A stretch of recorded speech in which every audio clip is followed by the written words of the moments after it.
You cannot end terror just by fighting terrorists. You have to fight the reasons for it.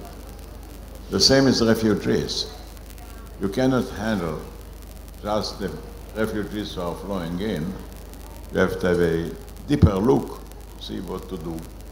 And the right answer is, instead of bringing to Europe foreign workers, Europe should, and should do it in the future, send work to Africa and the Middle East and other places.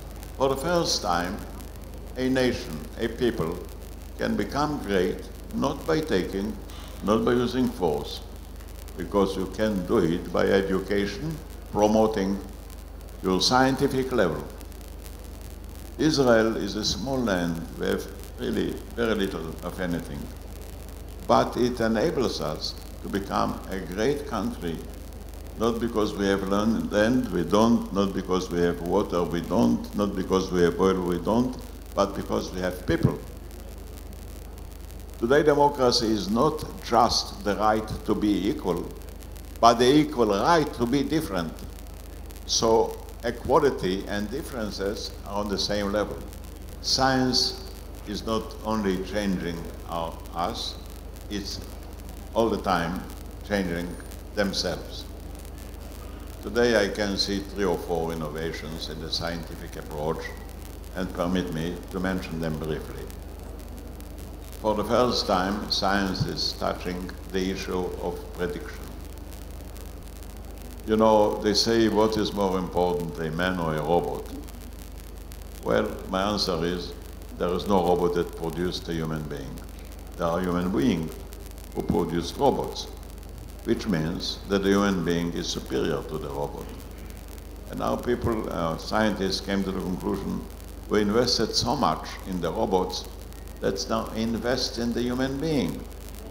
Why make a better robot before you make a better human being? And we have to combine these two to make the human better, to be helped by the robots who never get fatigued, and understand that imagination, dreams, and that's what I recommend. Don't waste too much on remembering. Spend your time on dreaming. The more you dream, the better you will be. And I suggest never be afraid to dream great. If I regret something in my own life, that my dreams that at the time were considered great, today in my eyes they are too small. We should have dreamed greater and larger and listened to each other. And then understand that freedom is not just what you do as a member of the many, but also what you are permitted by the many to do yourself. Because each of us is both part of the whole and yet individual completely. We have the same hands. There are no 2 people that have the same fingerprint. When it comes to fingerprint or cancer, we are totally individual. And the individuality is as important as the wholeness. So we have to have a fresh look for the future. Mr. President, I'm so touched about what you said. It's, for us, the dreaming, the vision, the imagination is, I think, the most important, especially here in Israel.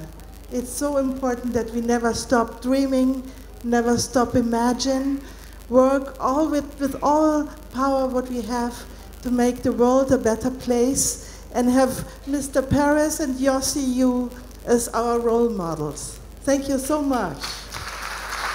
Thank you, Mr. Peres, and see you next year in DLD in Tel Aviv. Thank you very much. Just one moment. I want to give an advice to everybody who wants it, and that is how to keep your young spirit.